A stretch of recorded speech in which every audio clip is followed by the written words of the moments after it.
Comment, dans votre position comme directeur d'école, comment est-ce que tu diminues la peur, comme tu dis? Comment est-ce qu'on fait ça? Ben, je pense que c'est la même chose que dans la vie de tous les jours. On accompagne les gens, on est là pour eux. Je pense qu'on crée une culture de collaboration qui fait en sorte que les gens savent que c'est correct de prendre des risques, savent que si ça ne fonctionne pas bien, que ce n'est pas grave. C'est sûr qu'on apprend de nos erreurs. Faut aussi, je crois que mon travail comme directeur, c'est de m'assurer que les gens ont les outils qu'ils ont pour faire le travail qu'ils doivent faire. Donc, de ce côté-là, moi, je m'engage, je leur fais la promesse que s'ils veulent essayer des choses, je vais être là pour eux autres, pour les accompagner, pour leur donner en fait ce qu'ils ont besoin. Quand les gens voient que tu y crois, quand les gens voient que tu es là pour eux autres, souvent, ils ont tendance à vouloir prendre ce risque-là. Ça réduit de beaucoup la peur, je crois. Grande question, parce qu'il y aura plein de directeurs d'autres écoles au Nouveau-Brunswick, partout au Canada, qui diraient comment est-ce que moi je prends un rôle pour créer une atmosphère comme ça, parce qu'on a déjà entendu des profs innovateurs qu'il faut travailler en isolation, parce qu'il y en a soit la jalousie entre leurs collègues ou il faut qu'ils reculent de la collaboration. Et ça, c'est complètement contraire à l'esprit, je pense, qui se passe ici. Alors, qu'est-ce que tu dirais à d'autres directeurs quand il y a une situation comme ça? Comment régler ça? Bien, je crois que c'est beaucoup au niveau de la culture organisationnelle de l'école, c'est-à-dire d'éliminer les barrières au niveau de la peur.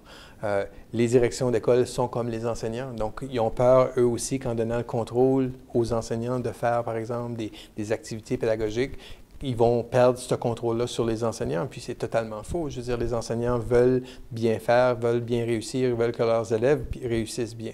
Donc, en leur donnant des occasions d'essayer des choses, puis qu'ils réalisent que ça a un avantage, une valeur ajoutée dans leur enseignement, ils ont tendance à vouloir continuer de le faire.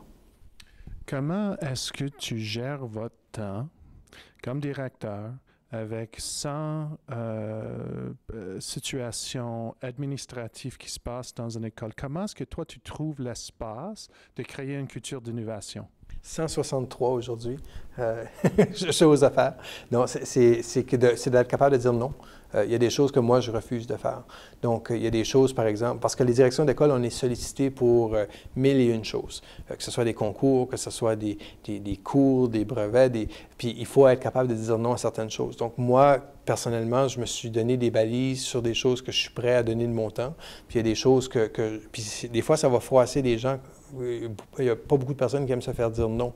Mais comme direction d'école, je crois qu'il faut identifier vraiment ce que nous, on peut mettre en valeur pour notre mission d'école. Lorsqu'on réussit à faire ça, souvent, ce qui arrive, c'est qu'on établit des priorités, puis à ce moment-là, on peut plus mener à bien nos projets. Une autre question difficile. Alors, comment est-ce que tu gères vos relations avec la commission scolaire, avec les ministères d'éducation? Comment est-ce que toi, tu obtient tellement de liberté, disons, ou d'espace pour prendre les risques à l'école? Il y a plein de situations au Canada où la même chose ne se passe pas. C'est plus rigide. Alors, c'est quoi le secret? Bien, c'est peut-être un cliché, mais avec la liberté vient la responsabilité aussi, là. Donc, c'est d'être capable de démontrer que ce qu'on fait a une valeur ajoutée au niveau de l'éducation. C'est sûr que des fois, les gens ne comprennent pas tout ce qu'on essaye de faire. Il y a des gens, par exemple, qui regardent l'éducation traditionnelle, puis eux disent « Hey, ça marche pour mon enfant, ça marche pour mes élèves, pourquoi est-ce qu'on devrait faire de façon différente? » Ça marche peut-être pour votre enfant, mais ça ne marche pas pour tous les enfants. Donc, nous, ce qu'on essaie de trouver, c'est des façons d'améliorer l'apprentissage chez les élèves sans nuire à ceux qui savent déjà ou qui apprennent, mais on veut aller chercher ceux qui ont de la difficulté, ceux qui ont de la difficulté à apprendre. Les nouvelles technologies, c'est une façon incroyable d'aller chercher ces jeunes-là.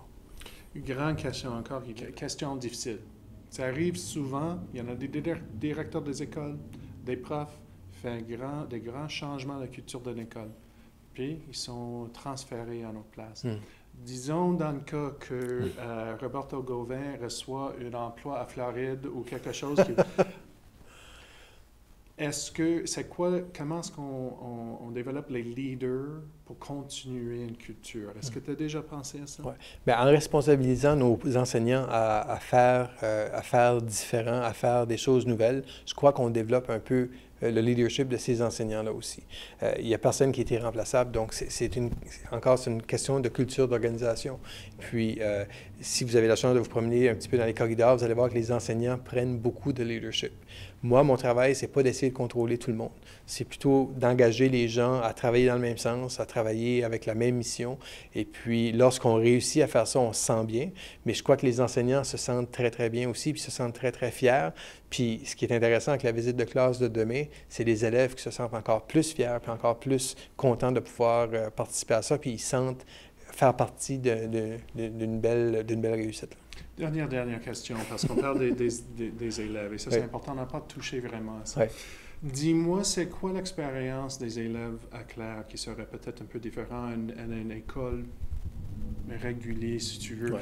C'est quoi l'expérience que toi, tu cherches pour vos élèves? C'est quoi qui est important? Qu'est-ce que tu veux pour vos élèves? C'est sûr que souvent, les gens viennent à l'école ici, puis ils croient que les jeunes sont super branchés, dans le sens qu'ils font tout sur les ordi, puis il n'y a pas de papier. Et nous, c'est pas vraiment ça qu'on cherche un équilibre. Veut pas, on les prépare pour leur futur. Sauf qu'une des choses, je crois que les élèves ont la chance, puis ils le réalisent peut-être pas toujours, mais je crois que c'est la liberté de pouvoir utiliser l'outil de leur choix pour faire le travail qu'ils veulent. Donc, dans la classe, on peut voir différents jeunes utiliser différents outils. Sur l'heure du midi, ces outils-là sont disponibles. Ils peuvent les utiliser à l'intérieur de l'école. On a un réseau sans fil. Donc, on a une culture avec ces jeunes-là qui fait en sorte que pour faire notre travail, on doit utiliser ces appareils mobiles-là. Donc, c'est la question que ces appareils-là ne sont pas seulement là pour jouer. Oui, il y a un temps peut-être qu'on peut jouer avec ces appareils-là, mais à l'école, on travaille avec. Et puis, quand les adultes sont capables de montrer ça aux élèves, je crois qu'on leur rend un grand service. C'est où que toi, c'est où la motivation sur une mauvaise journée? Ça vient d'où pour toi? Pour continuer à pousser, tout le temps. Je pense qu'avec l'expérience, on développe une certaine force de caractère aussi. C'est sûr que si je regarde mes premières années à la direction d'école, j'étais un peu plus prime sur certaines affaires, par exemple, je voulais que ça bouge plus vite. Maintenant, j'ai appris avec l'expérience que ça va quand même bouger, mais on n'a pas à être toujours réactif à ce qui se passe. Souvent, les gens, lorsqu'ils interdisent ou qu'ils ne veulent pas certaines choses, c'est parce qu'ils ont peur. Donc, il faut juste convaincre, continuer à démontrer ce qu'on fait qui est positif. Il y a des témoignages de parents qui nous disent, par exemple, que leur enfant adore à chaque jour aller à l'école. C'est des choses comme ça qui nous motivent, qui font en sorte qu'on veut continuer.